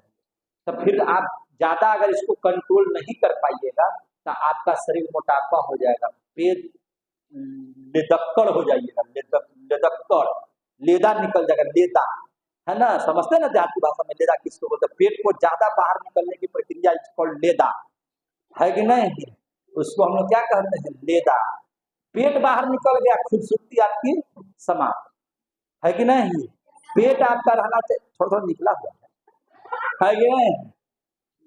मेंटेनेंस हो जाएगा, है ना। आप लोग इसके लिए नहीं घबराना है। तो छाती से पेट बाहर ज्यादा नहीं निकलना चाहिए, जहां बाहर बहुत सारा ये हो जाएगा। वसा, देखिए कार्बोहाइड्रेट का पाचन की जब क्रिया होती है तो कार्बोहाइड्रेट की मात्रा आवश्यकता से जब अधिक हो जाएगी तो वह वसा का रूप धारण कर देता है। क्या चीज का रूप धारण कर देता है? वसा। और ज्यादा शरीर में वसा हो जाएगा तो कोलेस्ट्रॉल हो जाएगा, और कोलेस्ट्रॉल की ही वजह से हार्ट प्रॉब्लम होता है, हार्ट अटैक हो जाता है, मर जाता है आदमी। कोलेस्ट्रॉल क्या करता है? चिपक जाता है, जहां से ब्लड पार होता है उसमें चिपक जाता है, नसें पतली हो जाती है, ब्लड जितना मात्रा में जाना चाहिए नहीं जा पाता है, जिसकी वजह से चक कर जाता है और हार्ट अटैक की बीमारी हो जाती है। इसलिए वसा पर कंट्रोल, इसलिए ज्यादा घी नहीं खाइए। कमजोर आदमी है तो आप खाइए, तो यह आपके भोजन से प्राप्त होता है। देखिए आप देख रहे हैं ना क्या क्या चीज भोजन से मिल रहा है। कार्बोहाइड्रेट भी आपके खाए जाने वाले भोजन में पाया जा रहा है, जो शरीर को बहुत ज्यादा जरूरत है। प्रोटीन की जरूरत है, आपको भोजन में मिल जा रहा है। वसा की जरूरत है, भोजन से ही प्राप्ति हो जा रही है। और सर क्या क्या चीज भोजन में पाया जाता है? तो हाँ पाया जाता है, जैसे आपको विटामिन, क्या चीज? विटामिन आपको भोजन में मिल जाता है। आप जब से हरी साग सब्जी खाते हैं तो उसमें क्या पाया जाता है? विटामिन पाया जाता है। और विटामिन क्या करते हैं? तो आपके शरीर के अंगों को विटामिन की आवश्यकता होती है। किसी को ए की आवश्यकता है, किसी को बी की आवश्यकता है, किसी को विटामिन सी की आवश्यकता है, किसी को डी की आवश्यकता है, ई की आवश्यकता है, के की आवश्यकता है। तो ये सारे विटामिन आपके हरी साग सब्जियों में मिल जाएगा। खूब जम कर खाइए। जैसे विटामिन ए पूरा पालक खाइए, कद्दू खाइए, हरी साग सब्जी खाइए, घास पात खाइए, विटामिन ए पूरा मिलेगा, आंख की रोशनी बढ़ी रहेगी। कम खाइएगा नहीं मिलेगा, ललटेन लटकाइए, है ना। जवानी में आंख में टांगना पड़ेगा बड़का बड़का गोला, है कि नहीं? क्या भाई तो आंख से दिखाई नहीं दे रहा, तो आप सीधी सी बात जान लीजिए कि आंख से नहीं दिखाई देना, कहीं ना कहीं भोजन में कमी है, हरी साग सब्जी में कमी है। आओ खाइए, ओ यस कुरकुरे, है कि नहीं? आओ आपका आंख तेज हो जाएगा। समझ में आ रही है कि नहीं समझ में आ रही है बात? तो भोजन में ये आपको विटामिन मिल जाएगा। पूरा फल खाइए, फल में सेब है, संतरा है, जिसका सीजन आ जाए, जैसे केला का सीजन है खाइए, अमरूद का सीजन है खाइए, है ना, सेब का सीजन है खाइए, अंगूर का सीजन है खाइए, संतरा का सीजन है खाइए। लेकिन बिहार है, फल जाने का मतलब है कि कोई बीमार है कि नहीं? आपके यहाँ देखिए, आम तौर पर हम लोगों के यहाँ फल नहीं दिए जाते। अब अगर आपके यहाँ फल जा रहा है तो आप शौक से पूछ सकते हैं कोई बीमार है क्या, है कि नहीं? क्योंकि हमारे यहाँ फल का उपयोग बीमारी की वजह से ही किया जाता है। शौक से कोई ले जाते हैं ना? शौक से क्यों ले जाते हैं? कि इतना महंगा फल खाएगा, इतना महंगाई है, आमदनी कम है, कहाँ से खाएंगे? शौक से भी नहीं खा सकते हैं, है कि नहीं? तो इसलिए जो है बिहारियों के पास, हम लोगों के पास मध्यम वर्ग के हैं, हम लोगों को एकदम चाहिए चावल, दाल, हरी साग सब्जी, पूरा एकदम कचड़ के खाइए, कोई नखड़ा नहीं। समझे कि नहीं? नखड़ा करेंगे शरीर में बीमारी आएगी। समझ में आ रही है बात? मैं दाल रोटी नहीं खाती हूँ, मैं पिज्जा बर्गर खाती हूँ, तो टंगाना आप ही को है। एम्बुलेंस 102 नंबर पर ना आती है, हाँ, कि पुलिस आ जाती है 102 में 112 तो डाल कीजिए, एम्बुलेंस आ जाएगा। पिज्जा बर्गर का कमाल देखिए, एम्बुलेंस सामने, है कि नहीं? तो आप जो है आंटी पुलिस बुला लेगी 102, है ना, याद रखिएगा 112 डायल करना पड़ेगा तब एम्बुलेंस आएगी। तो आपको कहने का मतलब है कि हमको अब कितना पर आएगा छोड़िए ना, अब उस पर चर्चा मत कीजिए, इस पर चर्चा कीजिए। तो आपके शरीर को क्या चाहिए? भोजन चाहिए, भोजन में ही सब कुछ है। और सर क्या चाहिए? विटामिन की प्राप्ति कहाँ से हो जाएगी? हरी साग सब्जी और फल से, हरी साग सब्जी और फल से, समझे कि नहीं? और क्या चाहिए? तो खनिज लवण चाहिए। क्या चाहिए आपको? खनिज लवण। ये सब बहुत जरूरी चीज है आपके शरीर के लिए। खनिज लवण के मतलब क्या चीज? खनिज लवण में कैल्शियम चाहिए, फास्फोरस आपके शरीर को चाहिए, लोहा चाहिए आपके शरीर को, समझ में आ रही है बात ना? सोडियम चाहिए आपके शरीर को। क्या चाहिए? सोडियम चाहिए आपके शरीर को। ये सभी चीज सर लोहा खाना पड़ेगा नहीं, वो खाने की बात नहीं कर रहा है। आप भोजन की जगह से केला उला खाइएगा ना तो आपको लोहा वहा की प्राप्ति मिल जाएगी, समझे कि नहीं? तो आप पानी पीजिए ना, खाली सब कुछ मिलेगा, सब खनिज लवण उसी में और आके, समझे कि नहीं? जल पीजिए, जल में सारे चीज पाए जाते हैं, कैल्शियम भी है, सब कुछ मिलेगा आपको। हाइड्रोजन ऑक्सीजन तो है उसमें है, उसके अलावा अन्य चीजें भी जो आपको खनिज लवण के तौर पर प्राप्त हो जाएगी। यानी कि आपके घर में बनने वाले भोजन को बिना नखड़ा के आप खाइएगा तो आपको विशेष अलग से कुछ करने की जरूरत नहीं है। दूध तो सबको मिल जाता है, देहात में है, जानवर है, हम लोगों के यहाँ भैंस भी है, गाय भी है ना? दोनों का दूध हुमच के पीजिए, कभी सुबह में गाय का दूध मारिए, शाम में भैंस का दूध मार के सूखिए, है कि नहीं? तो देहात में तो मिल जाएगा। शहर के लोग तो हम लोग है नहीं, प्योर देहाती आदमी है, और देहाती आदमी है तो दूध मिल जाएगा, तो भोजन के अलावा दूध मिल जाएगा। और हम लोगों के यहाँ बाग बगीचे में आम अमरूद फलता है, सेब वगैरह है तो सेब खरीद लिया जाएगा, खा लिया जाएगा, हर चीज आपको मिल जाएगा, समझे कि नहीं? लेकिन आप बिना भोजन करके रोज 4 गिलास जूस पीजिएगा तो इससे क्या हो जाएगा? बीमारी ठीक होगी क्या? जूस तो हम लोग पीते कम है, दिखाते जाते हैं कि हम जूस पीते भी हैं खड़ा होकर के, है कि नहीं? और जूस पीजिए और लगभग गुपचुप खा लीजिए तो पूरा जूस का कमाल नजर आ जाएगा, है कि नहीं? तो नखरा रुपया नहीं, घर का खाना खाइए। कहाँ का खाना खाइए? घर का।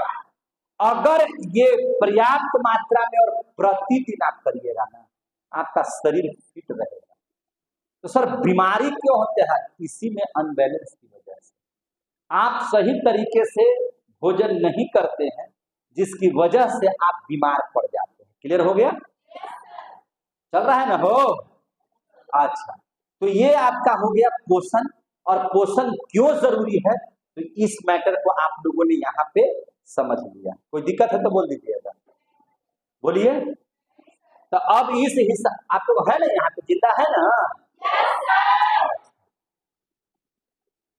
तो अब इस हिसाब से अगर हम पोषण की परिभाषा अगर ऐसे भी लिख दे तो आपको कोई परेशानी नहीं होना चाहिए।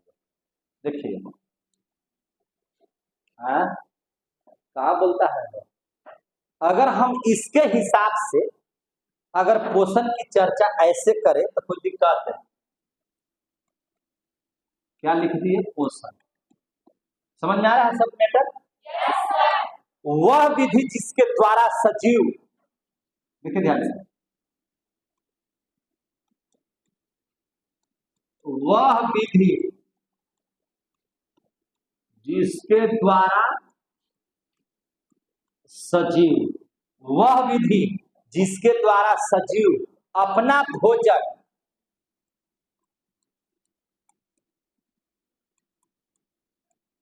वह विधि जिसके द्वारा सजीव अपना भोजन ग्रहण करते हैं, अपना भोजन ग्रहण करते हैं, ग्रहण करते हैं, क्या कहलाता है, पोषण कहलाता है, पोषण कहलाता है।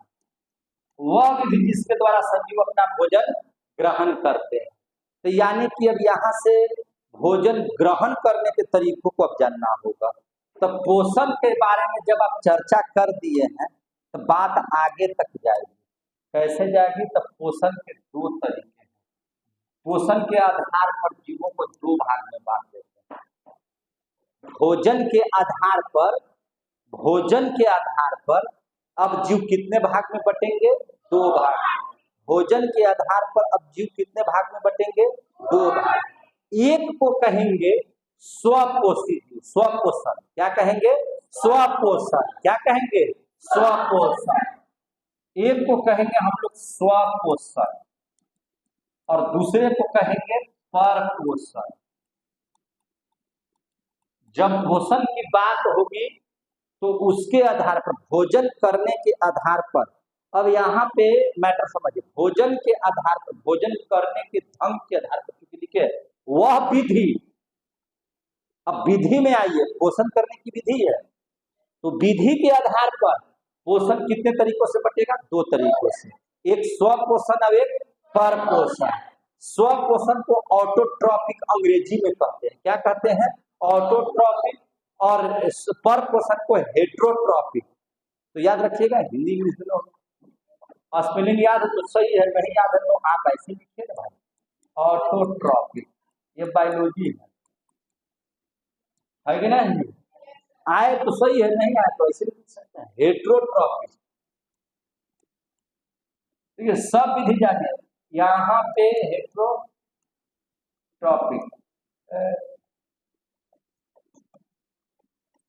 परपोषण क्लियर हो गया, स्वपोषण और परपोषण। देखिए, स्वपोषण का मतलब क्या है, स्व मतलब स्वयं, और पोषण माने भोजन, समझे कि नहीं। स्व मतलब स्वयं, किसी दूसरे पर डिपेंड नहीं, अपने से, समझे कि नहीं। तो स्वपोषण क्या है, तो वैसा भोजन, वैसा पोषण जिसमें सजीव, पोषण क्या करेगा, निर्जीव, बेंच टेबल के भोजन याद कर दीजिएगा तो कर लेगा वो। तो वैसा पोषण जिसमें सजीव अपना भोजन स्वयं बनाता हो, अपने भोजन का निर्माण सजीव स्वयं करता हो, और इस सृष्टि में अपने से स्वयं भोजन बनाने वाले सिर्फ वनस्पति। कौन है, वनस्पति, यानी कि पेड़ पौधे। बाकी हम लोग अपने से भोजन, अरे कढ़ाई में अपने से बना लिए तो आपका भोजन हो गया।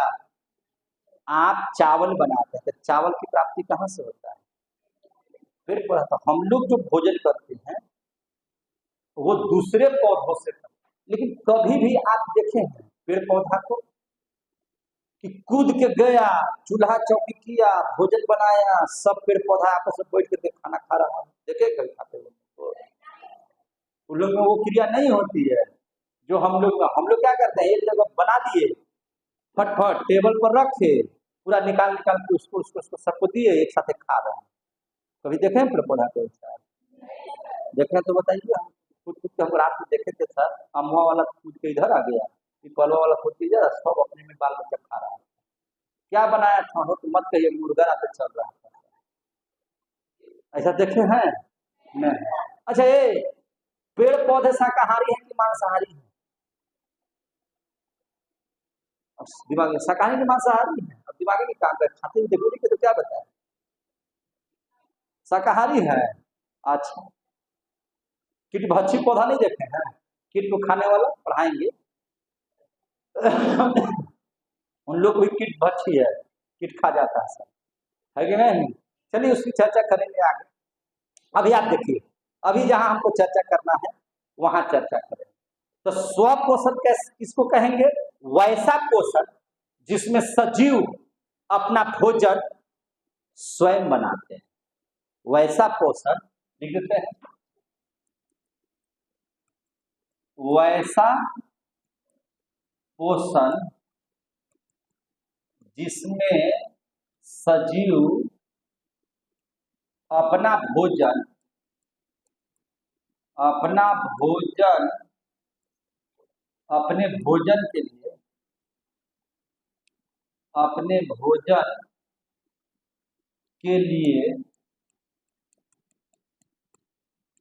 दूसरों पर निर्भर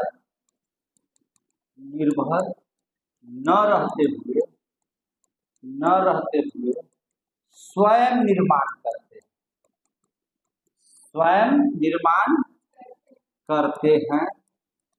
क्या कहलाते हैं? स्वपोषण। वैसा पोषण जिसमें सजीव अपना भोजन के लिए दूसरों पर निर्भर न रहते हुए स्वयं निर्माण करते हैं, क्या कहलाते हैं? स्वपोषण। क्या कहलाते हैं? स्वपोषण। और ऐसे जीव स्वपोषित, स्वपोषण कहते हैं, है ना? अब आपको दिमाग भगवान दिए हुए, एग्जाम्पल के तौर पर सभी हरे पेड़ पौधे, क्या जी? सभी हरे पेड़ पौधे, है ना? अपना भोजन कैसे बनाते हैं? स्वयं बनाते हैं। अपना भोजन कैसे बनाते हैं? स्वयं बनाते हैं। क्लियर हो गया कि कोई दिक्कत है? तो देखिए, इन लोगों का जो भोजन करने का जो तरीका है, इसके बारे में भी बताते हैं कैसे। पहले पर पोषण बता देते हैं। तो पर पोषण ठीक इसका उल्टा कर दीजिए ना, वैसा पोषण, है ना, जिसमें सजीव अपना भोजन स्वयं नहीं बनाता है ना, बल्कि अपने भोजन के लिए पेड़ पौधे या दूसरे जंतुओं पर निर्भर रहता है। यही ना हो सकता है पर पोषण की परिभाषा? तो इसको हम लोग लिख देते हैं कि वैसा पोषण जिसमें सजीव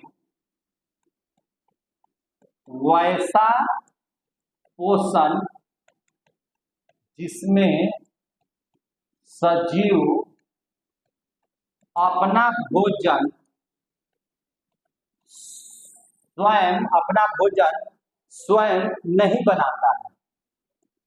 भोजन स्वयं नहीं बनाता है, बल्कि अपने भोजन के लिए, है ना, बल्कि अपने भोजन के लिए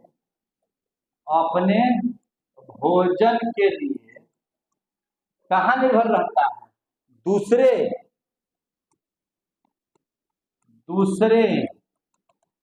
पेड़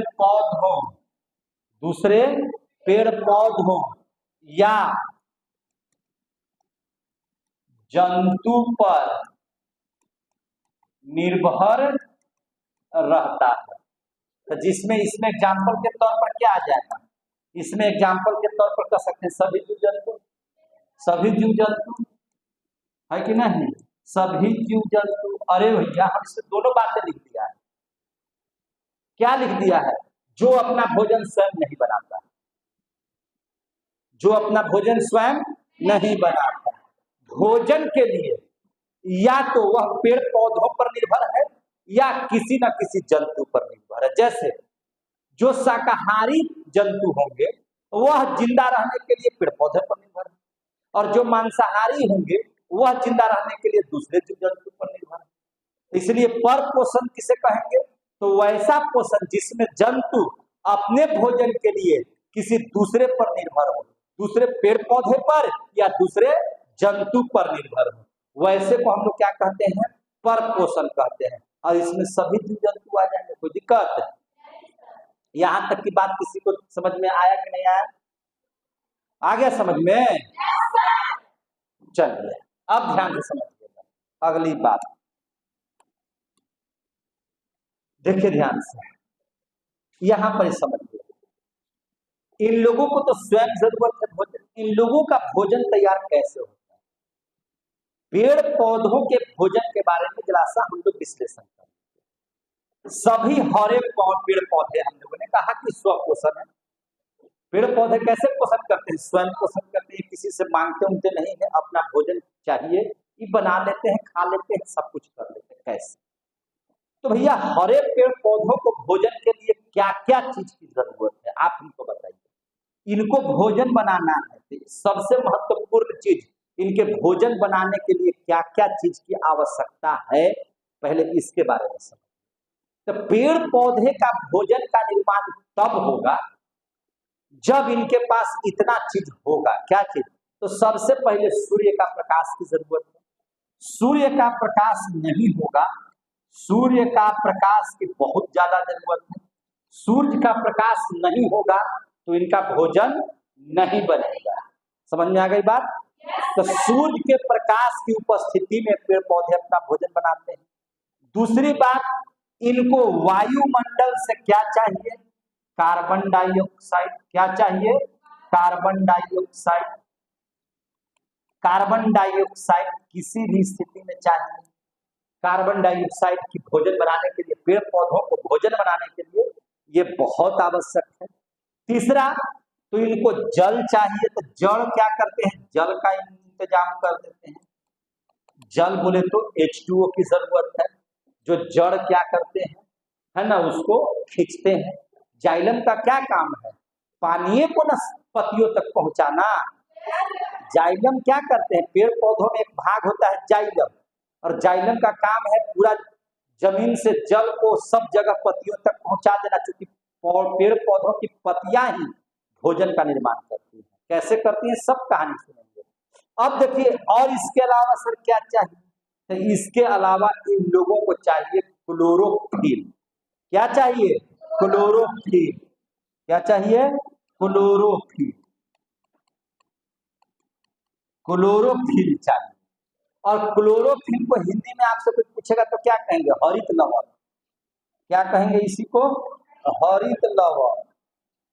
या इसी का एक कहीं कहीं नाम दिया हुआ रहेगा पर्णहरित। तो गड़बड़ाइएगा नहीं, न गड़बड़ाइएगा जी, बोल भी नहीं करता है, गड़बड़ा जाइएगा। तो पेड़ पौधों को भोजन बनाने के लिए इतने चीजों की आवश्यकता है। कोई भी आपसे पूछे, सीधा बैठ जाइए, कोई भी आपसे पूछे कि पेड़ पौधों को भोजन बनाने के लिए किन किन चीजों की जरूरत है, तो भैया सूर्य का प्रकाश चाहिए, कार्बन डाइऑक्साइड चाहिए, जल चाहिए और क्लोरोफिल।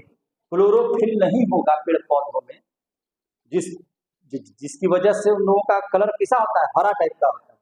अगर नहीं रहेगा तो सारे चीज है और क्लोरोफिल नहीं। क्लोरोफिल ही क्या करता है? सूर्य के प्रकाश को ऑब्जर्व करता है। सब पढ़ाएंगे अभी आपको, इसलिए इसकी चिंता भी मत कीजिए। आप अभी इतना ही जानिए कि पेड़ पौधों को भोजन बनाने के लिए इन सारे चीजों की जरूरत होती है। क्लियर हो गया? इसमें कहीं से कोई दिक्कत है?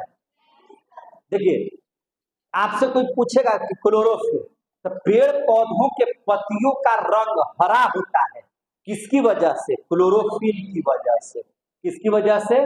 क्लोरोफिल की वजह से। समझे कि नहीं? उसके पत्तों पर आप देखिएगा क्लोरोफिल पाए जाते हैं, और क्लोरोफिल उनको क्या करता है? हरा रंग प्रदान करता है। पेड़ की पत्तियों को कैसा प्रदान करता है? हरा रंग। सब समझे? अब यहाँ पे इस बात को समझिए जरा सा, हम एक फिगर बनाते हैं, जरा सा इसको समझिए।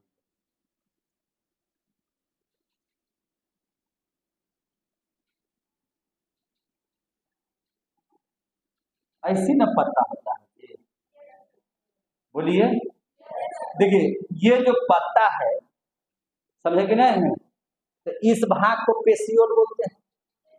क्या बोलते हैं इसको? पेशियोल। इसके किनारे वाले भाग को क्या बोलते हैं? एपिक्स। इस बाहरी भाग को क्या बोलते हैं? मार्जिन। इसको क्या बोलते हैं? मार्जिन। बीच में जो ये वाला गया मोटा टाइप का, इसको कहते हैं मध्य सिरा। क्या बोलते हैं? मध्य सिरा। ऐसे ऐसे जो निकला हुआ है इसको बोलते हैं सिरा। फिर इसके अंदर में जो ऐसे ऐसे पाए जाते हैं इसको बोलते हैं छोटी सिरा। क्या बोलते हैं? छोटी सिरा। पढ़े हैं कि नहीं पढ़े हैं सर? तो पेड़ पत्तों को आप ध्यान से देखिएगा, इस तरह से आपको दिखाई देगा, दिखाई देता है कि नहीं? तो जैसे देखिए किसी के भी पत्तों के बाहरी भाग को एपिडर्मिस, हम लोगों के चमड़े के बाहरी भाग को एपिडर्मिस कहते हैं। क्या कहते हैं? एपिडर्मिस कहते हैं, ठीक है ना। और इसी भाग के ऊपर में क्लोरोप्लास्ट होता है। क्या होता है? क्लोरोप्लास्ट, जिसको हम लोग क्या कहते हैं? हरित लवण। और इसी के अंदर क्लोरोप्लास्ट के ही अंदर में क्लोरोफिल पाया जाता है। क्लोरोप्लास्ट के अंदर में क्या पाया जाता है? क्लोरोफिल। याद रखिएगा इस मैटर को। क्लोरोप्लास्ट के अंदर में क्या पाया जाता है? क्लोरोफिल। और यही क्लोरोफिल क्या करता है? सूर्य के प्रकाश को अपनी ओर आकर्षित करता है, यानी उसको ऑब्जर्व कर लेता है। क्या कर लेता है? ऑब्जर्व कर लेता है। और जैसे ही वह ऑब्जर्व हो जाता है तो प्रकाश संश्लेषण की क्रिया शुरू हो जाती है। प्रकाश संश्लेषण की क्रिया का मतलब हो गया कि पौधे अपना भोजन बनाने की प्रक्रिया शुरू कर देते हैं। क्लियर हो गया? भोजन बनाने की प्रक्रिया क्या कर देते हैं? शुरू कर देते हैं। जरा इस मैटर को हम लोग समझते हैं, हम आगे इसको जरा सा बढ़ाते हैं, ध्यान से समझिएगा, ठीक है। यहाँ पे हम लोग बना देते हैं एक फिगर। देखिए ध्यान से, ये है आपका पत्ता है, ध्यान से समझिए। कोई दिक्कत बाबू मेरे भाई?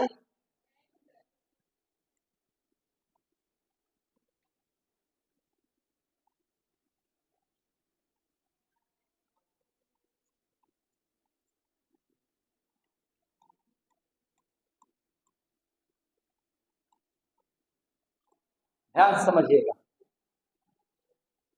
यहाँ पर ये पत्तियां हैं, आप समझ में आ रही बात?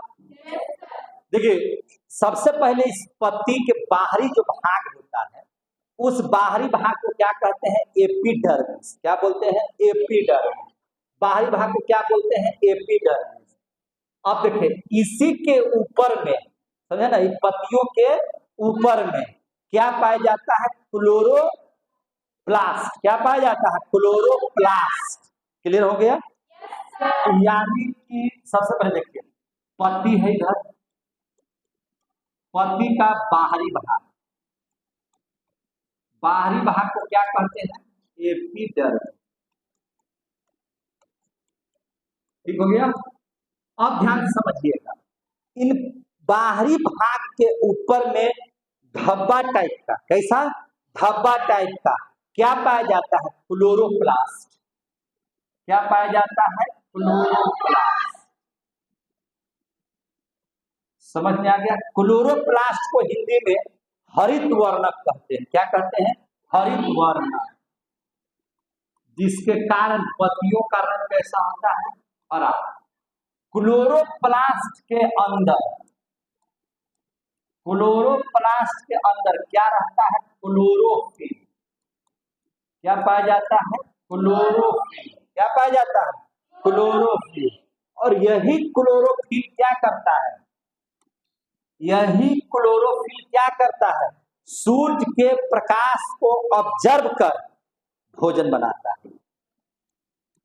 सूर्य के प्रकाश को संचित कर, क्या कर?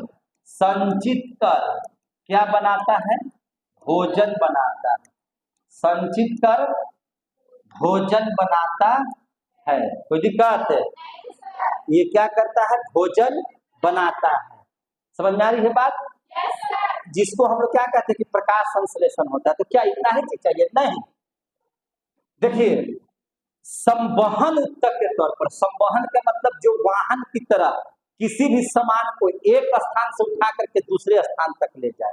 और संवहन उत्तक पेड़ पौधे में दो होते हैं, एक जल को उठा करके जड़ से पत्तियों तक पहुंचा देता है, और ध्यान समझिएगा, जब पत्तियां भोजन बना लेता है, फिर समझिएगा, जब पत्तियां भोजन बना लेता है तो भोजन क्या खाली पत्तियों में रहेगा? तना को भोजन नहीं चाहिए, जड़ को भोजन नहीं चाहिए, है ना, फूल को भोजन नहीं चाहिए, फल को भोजन नहीं चाहिए, चाहिए कि नहीं चाहिए? लेकिन भोजन बनाएगा कौन? पत्तियां। भोजन बनाएगा कौन? पत्तियां। क्योंकि भोजन पत्तियां इसलिए बनाती है कि उसमें क्लोरोफिल पाया जाता है, और क्लोरोफिल ही क्या करता है? सूर्य के प्रकाश को ऑब्जर्व करता है, और प्रकाश को ऑब्जर्व कर करके भोजन बनाता है। तो भोजन बना लेता है, और भोजन कब बनाएगा? जब जाइलम उसको पानी दे देगा। जाइलम क्या कहता है? पत्ती पानी दे लो। क्या करता है? पत्ती को पानी देता है, पानी देते जाएगा उसको, और जितना पानी मिलेगा उतना भोजन उसका निर्माण होगा। जब भोजन बना करके रख देगा तो भोजन बन गया, तो भोजन बन गया तो उसमें एक और चीज पाया जाता है, फ्लोएम। क्या कहता है? फ्लोएम। फ्लोएम क्या करता है? भोजन जो बन गया उसको उठाया और सप्लाई दे दिया तना को, सप्लाई दे दिया जड़ को, सप्लाई देगा फूल को, सप्लाई देगा फल को। आ रहा है समझ में? तो जो इधर से उधर ढोने का काम करेगा उसी को कहते हैं वाहन। उसी को क्या कहते हैं? वाहन। तो वाहन को वाहन न कह करके तनिक कहिए संवहन। क्या कहिए? संवहन, है कि नहीं? और वह उत्तक है, इसलिए उसका नाम है संवहन उत्तक। तो पत्ती में संवहन उत्तक होता है कौन कौन? संवहन उत्तक होता है दो। एक होता है जाइलम। क्या होता है? जाइलम। जाइलम का काम है क्या चीज? जाइलम का काम है जल को पत्तियों तक पहुंचाना, पत्तियों तक पहुंचाना। अच्छा, ये कहां से जलवा ले आएगा भाई? तो जल ले आएगा सुल्तानगंज से उठाएगा। कहां से उठाएगा? सुल्तानगंज से। कहां छोड़ेगा? देवघर। यानी कि सुल्तानगंज इसका कहां है? तो जड़ से। जल को पत्ती तक, जल कहां से लेगा? जड़ द्वारा जल, जल जड़ द्वारा जल लेगा, है ना, और शिवालय यानी कि पत्तियों तक पहुंचाएगा। आगे समझ में? समझ में आ रहा है बात? तब जाइलम कहां से जल ले जाता है? कोई पूछेगा तब जड़ से। कहां से? जड़ से। अब कहां तक ले जाएगा? पत्तियों तक। कहां तक? पत्तियों तक। पूरा पानी सब पत्ती तक पहुंचा देगा। ये काम किसका है? जाइलम का। क्लियर हो गया? फ्लोएम क्या करेगा? इसका एक और पार्ट है फ्लोएम। फ्लोएम, तो फ्लोएम क्या करेगा? बने हुए भोजन को, बने हुए भोजन को, बने हुए भोजन को पेड़ पौधों के हर एक भाग में पहुंचा देगा। बने हुए भोजन को पेड़ पौधों के हर भाग में पहुंचा देगा, हर भाग में पहुंचा देगा। इतना काम होगा कि नहीं होगा? ये काम कौन करेगा? भोजन बनाने का। काहे लगी आ गया? हट गया तुम, हटो नहीं।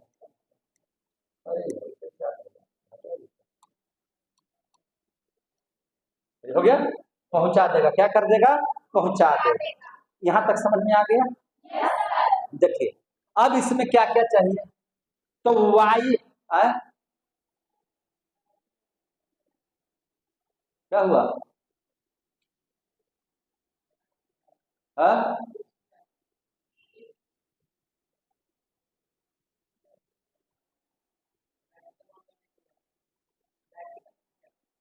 तब चल रहा है ना?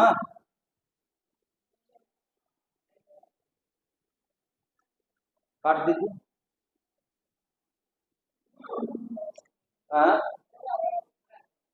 चालू हो गया? फिर से एक से हो गया? उसी से ना? चलो ठीक है, कोई दिक्कत नहीं ना है? अभी चल रहा है ना जी? वो भी, इसको भी गर्म हो जाता है ना दिमाग।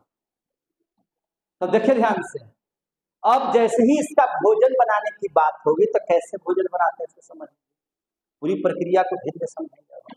इसमें यही पढ़ना है। अरे भैया, पोषण का मतलब क्या? भोजन। तो सबसे पहले हम लोग भोजन देखेंगे कि पेड़ पौधे भोजन कैसे बनाते हैं।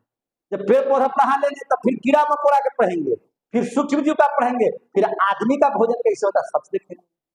समझे कि नहीं? तो सबसे पहले देखिए होता क्या है, पत्तियां का काम है भोजन बनाना, पत्तियों का काम क्या है भोजन बनाना।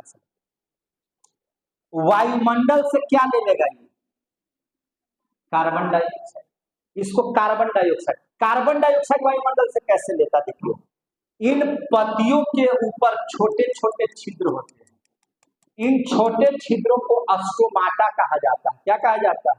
अस्टोमाटा। इससे ऑक्सीजन बाहर भी निकालते हैं और कार्बन डाइऑक्साइड वायुमंडल से लेते हैं। इसी अस्टोमाटा से पेड़ पौधे जल को भी उड़ा देते हैं, जल को भी क्या करते हैं उड़ा देते हैं। तो छिद्र होना इनमें जरूरी है ताकि उत्सर्जित कर सके, मतलब पानी को उड़ा सके, कार्बन डाइऑक्साइड को दे सके, ऑक्सीजन को बाहर निकाल सके। तो ये कैसे होता है कार्बन डाइऑक्साइड वायुमंडल से पत्तियां कैसे ले लेती है? अस्टोमाटा के माध्यम से, छिद्र के माध्यम। अस्टोमाटा नाम याद नहीं रहे इसको छिद्र बोलते है कि नहीं? तो ये CO2 ले लेता है कौन? पेड़ पौधे। कहां से? तो वायुमंडल से। है ना वायुमंडल में कार्बन डाइऑक्साइड? अरे भैया वायुमंडल में सब गैसें है, ऑक्सीजन है तो कार्बन डाइऑक्साइडो है ना? तो सब गैस है। तो कार्बन डाइऑक्साइड ले लिया किससे? वायुमंडल से। किससे ले लिया? वायुमंडल। जल तो मिल जाएगा, जल पहुंचाइए। जाइलम क्या करेगा? जल को पहुंचा देगा। जाइलम क्या करेगा? जल को पहुंचा देगा। मिल गया जल। और क्या रहना चाहिए? तो और रहना चाहिए क्लोरोफिल। तो क्लोरोफिल तो पत्ती में पाया जाता है। अरे क्लोरोप्लास्ट के अंदर में क्या पाया जाता है? क्लोरोफिल है ना ये। तो इसको क्या चाहिए? क्लोरोफिल। इसको क्या चाहिए? क्लोरोफिल। आ रहा समझ में? क्या चाहिए? क्लोरोफिल। कब क्लोरोफिल की जरूरत पड़ेगा? जब सूर्य का प्रकाश होगा।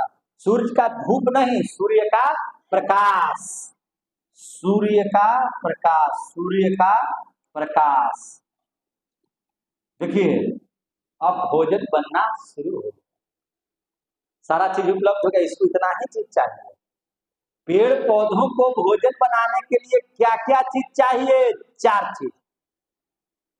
कौन कौन? तो वायुमंडल से क्या चाहिए? बोलिए जोर से। Carbon dioxide.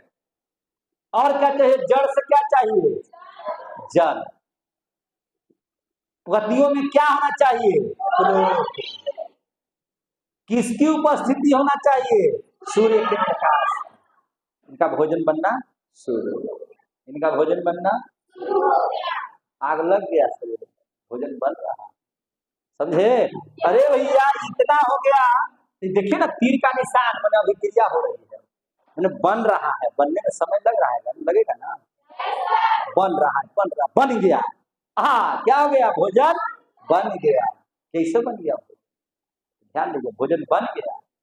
क्या कैसे पता चला कि भोजन बन गया? तो भोजन जैसे ही बनेगा तो इनका इस तरह से आ जाएगा C6H12O6। क्या आ जाएगा? C6H12O6। यही भोजन है। यही क्या है?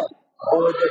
इसको आप ग्लूकोज भी कह सकते हैं, कार्बोहाइड्रेट भी कह सकते हैं, स्टार्च भी कह सकते हैं, या भोजन भी कह सकते हैं।